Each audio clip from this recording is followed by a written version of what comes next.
Good morning. Last year, almost 84 million passengers travelled through Heathrow. That's close to 100 times the island's population travelling through just one airport. Today, around 100,000 flights will take place worldwide, and about 8,000 of those will take place in UK airspace, and of those, fewer than 100 will involve Ronaldsway. Aviation is a vast global network.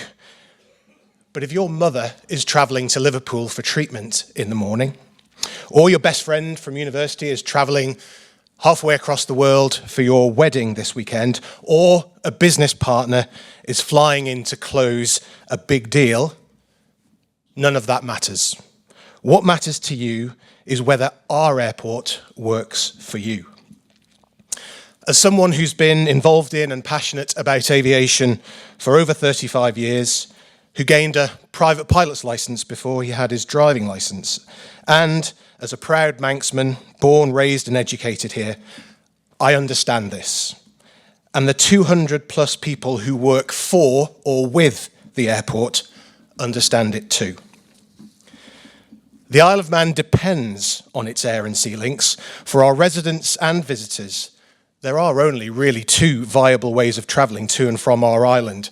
And as the only airport on the island, we often become a lightning rod for the frustration when something goes wrong anywhere in that network. But if we move past the perception and look at the facts, they often tell a different story. After COVID, recovery was tough. Smaller regional airports such as ours are still struggling to get back to pre-pandemic traffic levels. And for us, 2023 was a very difficult year.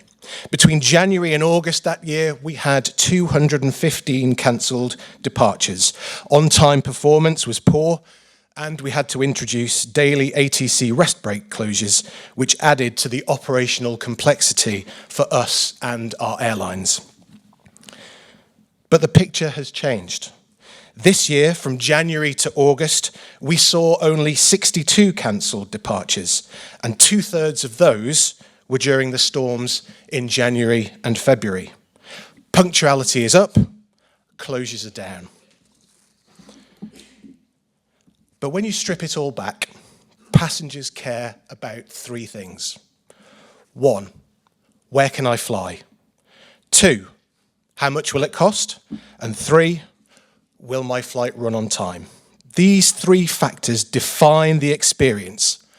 Everything else is secondary. But as we know, perceptions can linger. A Facebook post can become a headline, an FOI, and then a political question. And then that perception is out of date or incomplete. And we've all seen the posts. Controllers are having a tea break, the Gatwick flight is always cancelled. But here's the reality. Like pilots, controllers' operational hours are regulated. Some will say we haven't recruited, but actually recruitment's been steady. 6 experienced ATCOs and 8 students since 2018. But training is challenging and it takes time and people move on. And in a small airport like ours, every change is felt more keenly. However, since May, planned closures for breaks are down by 2/3 on average, and they last no longer than 35 minutes. On the Gatwick flights, we had seen some real issues in 23, as I said. But this year, between the 1st of January and the 18th of September, out of 476 total Gatwick departures, 7 cancelled. That's about 1.5%, and most were weather or aircraft technical issues. So whilst we've had our challenges, the reality today is much stronger. But as we know, context matters. If you live in the UK, in a UK town, and your flight is cancelled, you might drive to another airport. Here, obviously, that's not an option. Every delay feels magnified, and the airport often takes the blame even when the cause lies elsewhere. But the data tells its own story. Across 20,000 passenger votes this year, over 70% rate their experience positively. That's a strong base, but it also means that nearly 1 in 5 are dissatisfied, and we must listen to and act on that if we are to continue to improve. And we are acting. This year, we delivered the first real overhaul to the departure lounge since it was opened in 1994. This includes a fully redesigned Costa in collaboration with our catering and retail partner, which brings a new retail experience, new flooring, multiple seating options, and charging points. There's also a fully refreshed bar area, new carpets and seating throughout, and even a full, fresh, new paint job. Total seating in the departure lounge has increased from just 200 to 347, and this now includes seating allocated and specifically designed for those with reduced mobility. We've also published a new data-rich website with much improved live flight information, which will only continue to be improved and developed. We've introduced new scanners in our central search area to maintain high levels of security compliance. And behind the scenes also, we've introduced new data dashboards, which are helping staff and management make data-driven decisions. And I'm also pleased to say that we have recently agreed with Treasury to develop the design for an improved and expanded boarding lounge on the ground floor of the terminal pier to further improve the comfort and experience for all passengers.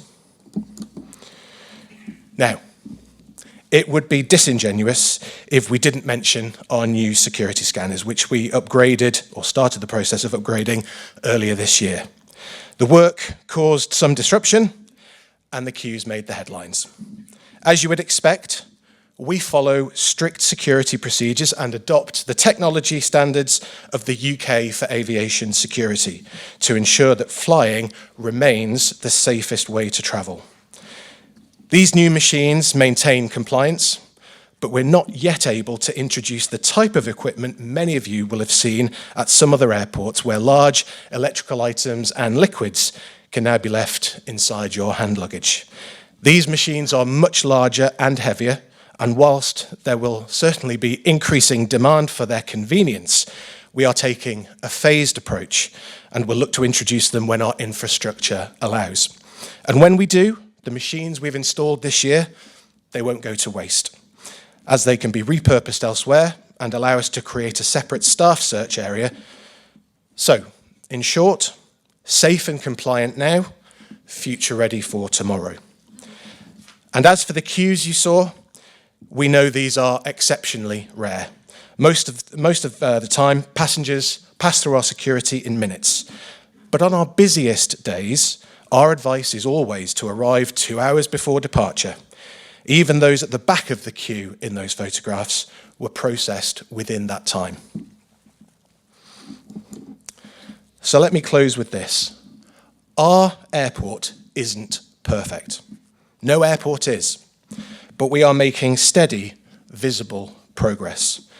Our staff care deeply about providing a safe, professional service.